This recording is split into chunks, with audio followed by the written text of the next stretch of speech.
Hello my dear friends, आज आपण पाहतोय 11th standard chemistry lesson number 2 that is introduction to analytical chemistry आणि त्यामधला आजचा आपला टॉपिक आहे डिटर्मिनेशन ऑफ मॉलिक्युलर फॉर्म्युला. यामध्ये आपण मॉलिक्युलर फॉर्म्युला म्हणजे काय, त्यासोबतच पर्सेंट कंपोजिशन आणि त्याबरोबरच एम्पिरिकल फॉर्म्युला पाहणार आहोत. So let us start. So first of all determination of molecular formula. यामध्ये आपण मॉलिक्युलर फॉर्म्युला म्हणजे काय ते पाहूया. Molecular formula of a compound is the formula which indicates the actual number of atoms of the constituent elements in a molecule.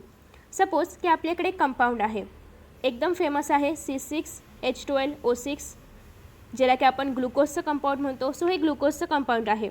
आता यामध्ये जर आपण पाहिलं तर हा जो मॉलिक्युलर फॉर्म्युला आहे याच्या आधारे आपल्याला इझिली कळतं आहे की या ठिकाणी जो कार्बन एलिमेंट आहे त्याचे 6 ॲटम्स प्रेझेंट आहेत, हायड्रोजनचे 12 ॲटम्स आहेत आणि ऑक्सिजनचे 6 ॲटम्स आहेत. सो अशा पद्धतीने मॉलिक्युलर फॉर्म्युलाच्या आधारे एखाद्या कंपाउंडमध्ये कोणत्या एलिमेंटचे किती ॲटम्स प्रेझेंट आहेत हे आपण फाइंड आउट करू शकतो. It can be obtained from the experimentally determined values of percent elemental composition and molar mass of the compound. So आता जर आपण पाहिलं तर हा जो मॉलिक्युलर फॉर्म्युला आहे तो आपण कसा फाइंड आउट करायचा, तर एकतर आपण एक्सपेरिमेंटली फाइंड आउट करू शकतो by using the percent elemental composition किंवा मोलार मासच्या मदतीने देखील आपण फाइंड आउट करू शकतो. So let us start. First of all आपण पाहणार आहोत percent composition and after that next आहे ते म्हणजे empirical formula. Compounds are formed by chemical combination of different elements. आता जर आपण कार्बन डायऑक्साईड घेतलं तर यामध्ये 2 एलिमेंट्स आहेत. ओके, सो वेगवेगळे जे एलिमेंट्स असतात ते एका पर्टिक्युलर फिक्स डेफिनेट प्रपोर्शनमध्ये एकत्र येतात आणि तेव्हा त्यापासून कंपाऊंड तयार होतं.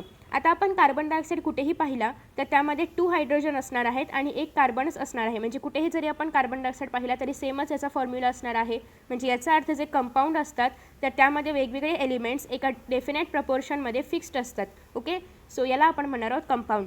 After that quantitative determination of the constituent element by suitable methods provide the percent elemental composition of a compound. So आता जर आपण पाहिलं quantitative determination of the constituent element by suitable method provide the percent elemental composition of a compound. म्हणजे याचा अर्थ जर आपण carbon dioxide पाहिलं तर कार्बन डायऑक्साईडमध्ये नेहमी ह्याचं पर्सेंटेज सेमच राहणार आहे आणि नेहमी ह्याचे पर्सेंटेज पण म्हणजे C सिंगलच असणार आहे आणि O डबल असणार आहे, म्हणजे हे ठरलेलं आहे. सो अशाच पद्धतीने केमिकल कंपोजिशन असणार आहे. आता जर आपण पर्सेंटेजेसमध्ये पाहिलं तर या ठिकाणी कोणताही जेव्हा आपण कंपाऊंड घेतो तेव्हा त्याच्यामध्ये ठरलेलं असतं की सपोज एखादा एलिमेंट आहे तो 20% असेल, दुसरा एखादा एलिमेंट आहे तो 30% असेल, अजून एक एलिमेंट आहे तो 50% असेल, असं काहीतरी त्या ठिकाणी ठरलेलं असणार आहे. मग आता हे जर आपण काउंट केलं तर आपल्याला ॲक्च्युअल 100% बघायला मिळतं आहे. पण काही असे कंपाऊंड्स असतात की ज्यामध्ये वेगवेगळे एलिमेंट्स जे आहेत, सपोज की या ठिकाणी C आहे 50% आणि O आहे 20%, हे एकूण किती झालं 70% झालं. आपल्याला किती पाहिजे 100% पाहिजे. मग या ठिकाणी उरलेलं जे काय असेल ते आपण ऑक्सिजन कन्सिडर करणार. ओके, मग आता या ठिकाणी उरलेले किती आहे 30%. सो आपण असं कन्सिडर करणार की यामध्ये 30% प्रेझन्स ऑफ ऑक्सिजन आहे. ओके, आता या ठिकाणी आपण ऑक्सिजन खरं तर नको घ्यायला हवं होतं, या ठिकाणी आपण हायड्रोजन घ्यायला हवं होतं. ओके, सो आता या ठिकाणी कार्बन किती आहे 50%, हायड्रोजन आहे 20%. सो एकूण मिळून किती झाले 70%. आपल्याला पाहिजे 100%, बट आता या ठिकाणी 30% कमी आहे, डिफरन्स आहे. सो हा जो काही डिफरन्स असेल तो आपण ऑक्सिजनने भरून काढतो. मग आता या ठिकाणी तेच सांगितलेलं आहे की if the percent total is not 100 the difference is considered as presence of oxygen. So जो काही डिफरन्स असेल जे पण कमी असेल 100साठी ते आपण असं कन्सिडर करणार की त्या ठिकाणी ऑक्सिजन प्रेझेंट आहे. From the percent composition, the ratio of the atoms of the constituent elements in the molecule is calculated. So percent कंपोजिशनच्या सहाय्याने म्हणजे याच्यामध्ये किती percent of particular element present आहे याच्या सहाय्याने आपण एक रेशो फाइंड आउट करतो आणि मग त्याच्या आधारे आपण त्या मॉलिक्युल्समध्ये किती एलिमेंट्सचं प्रत्येक एलिमेंटचं कंपोजिशन काय आहे काय आहे प्रेझेंट पर्सेंट ते सगळं आपण फाइंड आउट करतो. The simplest ratio of atoms of the constituent element in a molecule is called the empirical formula of that compound. आता आपण C6H12O6 लिहितो तर हे खूप मोठं आहे. याचं जर आपल्याला सिम्पलेस्ट करायचं असेल तर आपण CH2O असंही लिहू शकतो. म्हणजे याचा अर्थ काय, तर Cच्या डबल O आहे, C एक आहे, O एक आहे आणि H डबल आहे. ओके, या ठिकाणी पण सेमच आहे, C6 आहे, O6 आहे, म्हणजे C आणि Oचे ॲटम्स सेम आहेत पण Hचे कसे आहेत या दोघांचे डबल आहेत.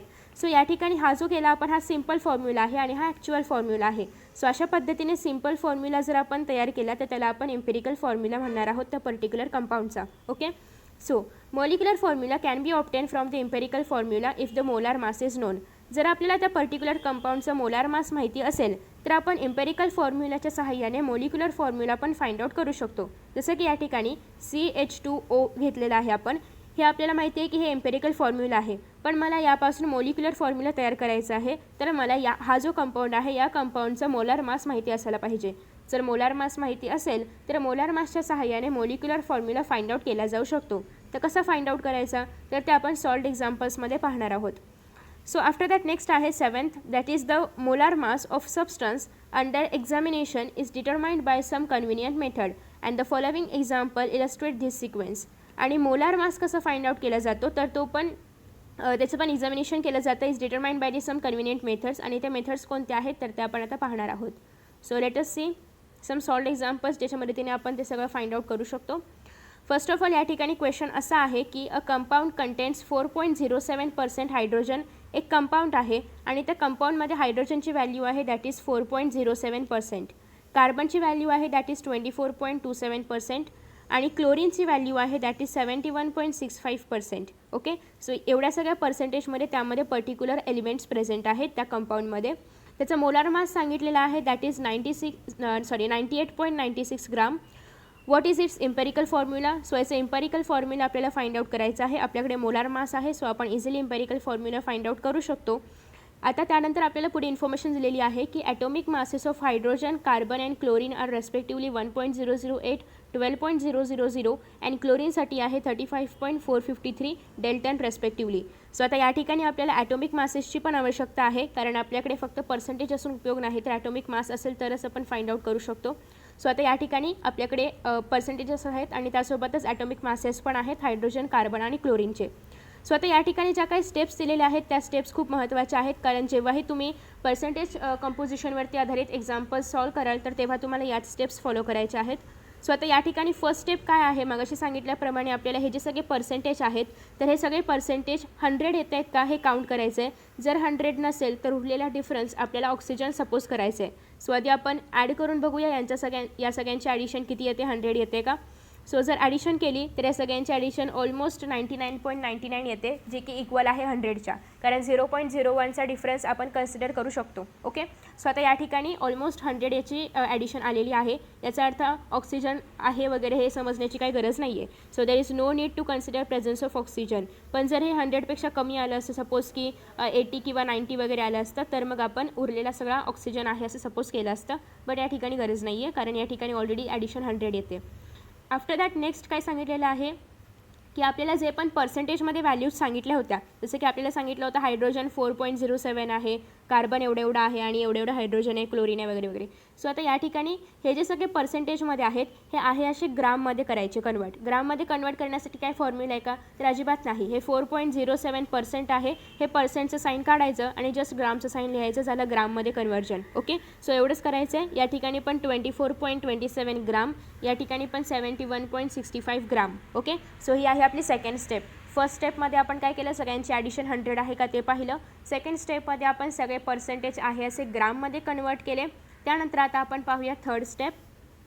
थर्ड स्टेपमध्ये आहे convert into number of moles of each element. आता आपल्याला प्रत्येकाचे मोल्स फाइंड आउट करायचे आहेत आणि ॲज यू नो की मोल्स फाइंड आउट करण्यासाठी आपण काय करतो, गिवन मास डिवायडेड बाय त्यांचा atomic mass. Okay, given mass काय आहे दॅट इज 4.07 ग्राम. त्यासाठी आपण या पर्सेंटेजेसचं कन्वर्जन ग्राममध्ये केलं. ओके, सो गिवन मास किती आहे त्याला डिवायडेड बाय करायचं आहे त्याचा atomic mass. So 4.07 gram divided by 1.008 ग्राम यांचं डिव्हिजन करायचं आहे. एक पर्टिक्युलर व्हॅल्यू तुम्हाला मिळेल, ते काय असणार आहे, number of moles of hydrogen. Okay, similarly कार्बनसाठी पण दिलेलं किती पर्सेंटेज आहे त्याचं कन्वर्जन आपण सेकंड स्टेपमध्ये ग्राममध्ये केलं आहे. सो ते लिहायचं आहे. डिवायडेड बाय या ठिकाणी ॲटॉमिक मास ऑलरेडी दिलं आहे, तर डिवायडेड बाय ते करायचं आहे. तुम्ही या ठिकाणी 12.01 मधला 1 न घेता फक्त 12 घेतलं तरी पण चालेल, कारण अप्रॉक्सिमेशन करायचं आहे आपल्याला.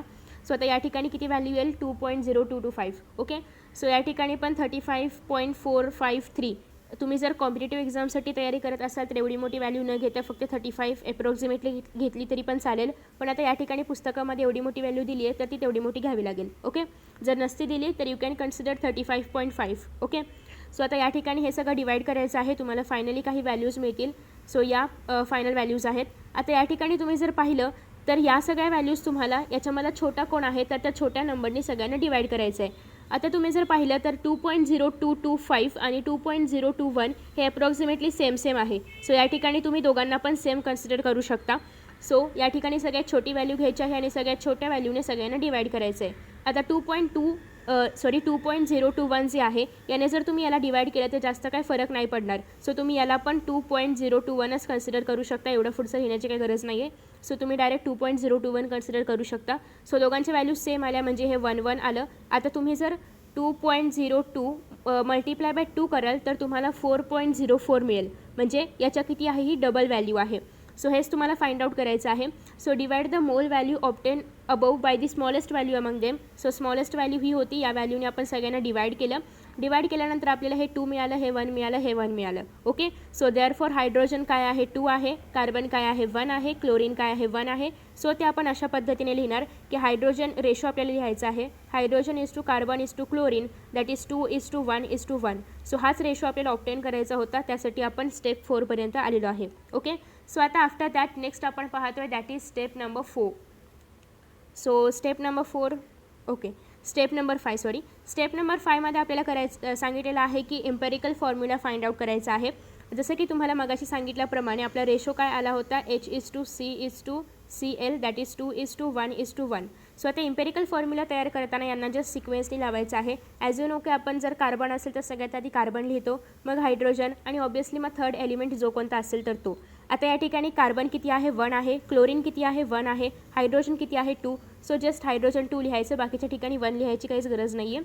सो हे जे तयार होणार आहे हे असणार आहे तुमचं एम्पेरिकल फॉर्म्युला. सो हा जो रेशो आहे याच्या आधारावरच आपण एम्पेरिकल फॉर्म्युला फाइंड आउट करतो. सो हा झाला empirical formula. After that next writing molecular formula. आता आपल्याला मोलिक्युलर फॉर्म्युला फाइंड आउट करायचा आहे. मोलिक्युलर फॉर्म्युला फाइंड आउट करण्यासाठी आवश्यकता असते ते म्हणजे मोलार मासची. So at the atomic masses of various atoms present in the empirical formula. So आता या ठिकाणी एम्पेरिकल फॉर्म्युला जसा आहे दॅट इज CH2Cl, याच्यानुसार आपल्याला ॲटॉमिक मासेस ॲड करायचे आहेत. म्हणजेच Cचं ॲटॉमिक मास आहे that is approximately 12 plus 2 multiply bye 2 का तर 2 ॲटम्स असल्यामुळे 2 रेशो असल्यामुळे H किती आहे दॅट इज 1.008. सो या ठिकाणी मल्टिप्लाय बाय 1.008 प्लस क्लोरीनचं ॲटॉमिक मास ॲड करायचं आहे. सो या ठिकाणी तुम्हाला एक पर्टिक्युलर व्हॅल्यू मिळेल, त्याला आपण म्हणणार आहोत एम्पेरिकल फॉर्म्युला मास. ही जी व्हॅल्यू असणार आहे ती काय असणार आहे, empirical formula mass. Empirical formula mass का तर एम्पेरिकल फॉर्म्युला आपण आधी फाइंड आउट केला आणि त्यानुसार आपण मास फाइंड आउट केला आहे. सो त्याच्यामुळे आपण त्याला एम्पेरिकल फॉर्म्युला मास म्हणणार आहोत दॅट इज 49.48. सो आता आपल्याला आपण जेव्हा molar mass divided by empirical formula करू तेव्हा आपल्याला मोलिक्युलर फॉर्म्युला फाइंड आउट झालेला पाहायला मिळेल. Okay. So molecular formula find out करण्यासाठी आपल्याला मोलार मास, जो की आपल्याला ऑलरेडी क्वेश्चनमध्ये दिलेलं होतं molar mass, let me show you. So या ठिकाणी हा होता molar mass. Okay. So molar mass divided by आता जे आपण empirical formula mass find out केलं तर ते जेव्हा आपण करू तेव्हा आपल्याला आरची व्हॅल्यू मिळेल. ओके. सो ही आरची व्हॅल्यू म्हणजे काय ते पण तुम्हाला कळेल. ओके. सो या ठिकाणी तुम्हाला एक पर्टिक्युलर व्हॅल्यू मिळेल ज्याला की आपण आरने रिप्रेझेंट करणार आहोत. R इज इक्वल टू 2 आपल्याला मिळालेला आहे. आता जेव्हा आपण फॉर्म्युला फाइंड आउट करणार मोलिक्युलर फॉर्म्युला, तर मोलिक्युलर फॉर्म्युला फाइंड आउट करण्यासाठी अजून एक फॉर्म्युला आहे that is molecular formula is equal to R multiply by empirical formula. So हा R काय होता, 2 multiply by empirical formula that is CH2Cl. सो सगळ्याला जेव्हा तुम्ही 2ने मल्टिप्लाय कराल तेव्हा तुम्हाला मिळणार आहे एक पर्टिक्युलर फॉर्म्युला ज्याला की आपण म्हणणार आहोत मोलिक्युलर फॉर्म्युला. ओके. सो आता या ठिकाणी जेव्हा तुम्ही 2ने याला मल्टिप्लाय कराल, 2 मल्टिप्लाय बाय H2Cl, 2ने याला मल्टिप्लाय केलं फक्त C2L, 2ने याला मल्टिप्लाय केलं दॅट विल बी H4, 2ने याला मल्टिप्लाय केलं दॅट विल बी Cl2. म्हणजे हा काय झालेला आहे तुमचा तयार झालेला आहे मोलिक्युलर फॉर्म्युला. सो C2H4Cl असणार आहे molecular formula. So in this way आपण फॉर्म्युला फाइंड आउट करतो. आता यानंतर आपण पाहतोय नेक्स्ट एक्झाम्पल. सेम याच पद्धतीचं आहे, जरासे चेंजेस आहेत आणि खूप वेगळे एक्झाम्पल आहे हे. सो एक्झाम्पल असं आहे की a compound with molar mass that is 159 was found to contain 39.62% copper. एक कंपाऊंड आहे आपल्याकडे, मोलार मास 159 आहे, त्याच्यामध्ये 39.62% कॉपर आहे, 20.13% सल्फर आहे. So we have to suggest the molecular formula for the compound. आपल्याला मॉलिक्युलर फॉर्म्युला फाइंड आउट करायचे.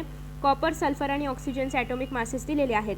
आता या ठिकाणी कुठेही ऑक्सिजनचा उल्लेख नाही आहे. मग ऑक्सिजनचा ॲटॉमिक मास का दिलं आहे, याचा अर्थ असा की या दोघांचं जेव्हा आपण पर्सेंटेज ॲड करू तेव्हा आपल्याला 100 मिळणार नाही आहे. सो जेव्हा आपण या दोघांचं पर्सेंटेज ॲड करू तेव्हा आपल्याला 59.75 मिळते, जे की 100पेक्षा खूप कमी आहे आणि त्याच्यामुळे आपण उरलेलं जे काय असणार आहे ते सगळं ऑक्सिजन आहे असं मानणार आहोत. सो लेट अस सी की ऑक्सिजनचं पर्सेंटेज किती आहे. जस्ट तुम्हाला 100मधून हे सबट्रॅक्ट करायचं आहे. You will get the certain value that is percentage of oxygen. ते किती आहे 40.25%. ओके. सो अशा पद्धतीने आता आपल्याकडे 3 एलिमेंट झालेले आहेत, कॉपर, सल्फर आणि ऑक्सिजन. सो पहिल्यांदा मोल्स फाइंड आउट करायचे आहेत. मोल्ससाठी percentage divided by atomic mass. पर्सेंटेजचं आपण कन्वर्जन कशामध्ये करतो, ग्राममध्ये करतो. सो 39.62 ग्राम घेऊ शकता किंवा 39.62% घ्या, कारण नंबर सेम राहणार आहे. सो तुम्ही कोणतंही घेऊ शकता, ग्राममध्ये कन्वर्ट करा किंवा पर्सेंटेजमध्ये ठेवा ॲज यू विश. पण जर तुम्ही स्टेप वाईज जाणार असाल तर मगाशी सांगितल्याप्रमाणे ग्राममध्ये कन्वर्ट करू शकता. ओके. सो आता या ठिकाणी किती आहे percentage of copper that is 39.62 and divided by atomic mass of copper किती आहे 63. जेव्हा तुम्ही डिवाइड कराल तुम्हाला एक पर्टिक्युलर व्हॅल्यू मिळेल दॅट इज 0.629, जे की असणार आहे moles of copper. After that moles of sulphur is equal to percentage of sulphur आहे 20.13 डिवायडेड बाय ॲटॉमिक नंबर आहे दॅट इज 32. हे डिवाइड कराल तेव्हा तुम्हाला अजून एक पर्टिक्युलर नंबर मिळेल that is 0.629. After that next आहे ऑक्सिजन. पर्सेंटेज आहे that is 40.25 divided by atomic mass of oxygen येणार आहे 16. डिवाइड करा तुम्हाला एक व्हॅल्यू मिळेल दॅट इज 2.516. ही झालेली आहे आपली second step, third step I think, third step. So याच्यानंतर आफ्टर दॅट फोर्थ स्टेप कोणती आहे तर फोर्थ स्टेप म्हणजे हे तिन्ही जे नंबर्स आहेत त्या तिघांपैकी छोटा नंबर फाइंड आउट करायचा आहे आणि तो नंबर बाकीच्या सगळ्या नंबरला डिवाइड करणार. सो दोघं पण सेम आहेत त्याच्यामुळे याला डिवाइड केलं याला डिवाइड केलं तरी 1-1च येणार आहे. आफ्टर दॅट कोणत्याही एका नंबरने तुम्हाला थर्ड नंबरला डिवाइड करायचे. जेव्हा तुम्ही 0.629नी डिवाइड कराल 2.516ला तेव्हा तुम्हाला 4 मिळेल. ओके. सो आता या ठिकाणी 1, 1, 4 अशा 3 व्हॅल्यूज आपल्याकडे आलेल्या आहेत. तुम्ही जर यांचा रेशो फाइंड आउट केला copper is to sulphur is to oxygen तुम्हाला 1:1:4 पाहायला मिळेल, कारण ऑक्सिजन काय आहे 4 टाइम्स आहे सल्फर किंवा कॉपरच्या. सो 1:1:4 आलेला आहे तुमचा रेशो. म्हणजे एम्पेरिकल फॉर्म्युला काय असणार आहे CuSO आणि या ठिकाणी 4. हे दोघं 1-1 असणार आहेत पण आपण 1 लिहित नाही. सो डायरेक्ट CuSO4 येणार आहे. आफ्टर दॅट नेक्स्ट आपल्याला फाइंड आउट करायचं आहे मोलिक्युलर फॉर्म्युला. मोलिक्युलर फॉर्म्युलासाठी आपला जो फॉर्म्युला आहे तर त्याआधी आपल्याला एम्पेरिकल फॉर्म्युलाचं फॉर्म्युला मास फाइंड आउट करावं लागेल. सो एम्पेरिकल फॉर्म्युला मास म्हणजे काय, जस्ट ह्याच्यामध्ये तुम्हाला ॲटॉमिक नंबर्स घ्यायचे आहेत. दॅट इज 63 प्लस सल्फरचं आहे 32 प्लस 64. सो हे सगळ्यांना ॲड करा. ॲड केल्यानंतर एक पर्टिक्युलर व्हॅल्यू मिळेल दॅट इज 159. आता तुम्ही जर नीट पाहिलं तर हे जे एम्पेरिकल फॉर्म्युला मास आहे आणि आपल्याला जे दिलेलं मोलार मास आहे त्यांची व्हॅल्यू एक्झॅक्टली सेम आहे. आणि जेव्हा अशा प्रकारची व्हॅल्यू सेम असते तेव्हा जो एम्पेरिकल फॉर्म्युला असतो तो फॉर्म्युला आणि जो मोलिक्युलर फॉर्म्युला असतो तो फॉर्म्युला सेम असतो. म्हणजे या ठिकाणी एम्पेरिकल फॉर्म्युला आहे CuSO4 यांचा आणि एम्पेरिकल फॉर्म्युला मास आणि मोलार मास सेम असल्यामुळे तुमचा जो मोलिक्युलर फॉर्म्युला आहे तर तो पण CuSO4च राहणार आहे. सो हे एक वेगळा प्रकार होता एक्झाम्पलमध्ये. जसं की आधीच्या एक्झाम्पलमध्ये आपण फॉर्म्युला वगैरे फाइंड आउट केला होता शेवटपर्यंत, तर ते याच्यामध्ये करायची गरज नाही आहे कारण व्हॅल्यूज या ठिकाणी सेम आलेल्या आहेत. सो पुढची प्रोसेस करायची गरज नाही आहे. जस्ट तुम्हाला या ठिकाणी मोलिक्युलर फॉर्म्युला पण एम्पेरिकल फॉर्म्युलाशी इक्वल लिहायचे. तर इन दिस वे आपण हे एक्झाम्पल सॉल्व केले. जरासं वेगळं होतं एक्झाम्पल आणि हे तुम्ही इझिली सॉल्व करू शकता. फक्त या ठिकाणी तुम्हाला 6th स्टेप वापरायची काहीच गरज नाही आहे कारण ॲक्च्युअली आपला जो मोलार मास आहे तर तो मास आणि त्यासोबतच एम्पेरिकल फॉर्म्युला मास सेम आहे. सो आय होप की तुम्हाला हा व्हिडिओ आवडला असेल. तुम्हाला फॉर्म्युला मास, मोलर मास आणि त्याचबरोबर एम्पेरिकल फॉर्म्युला, पर्सेंट कंपोजिशन या सगळ्या टर्म्स समजल्या असतील. So thank you so much for watching this video. See you in next video. Bye bye.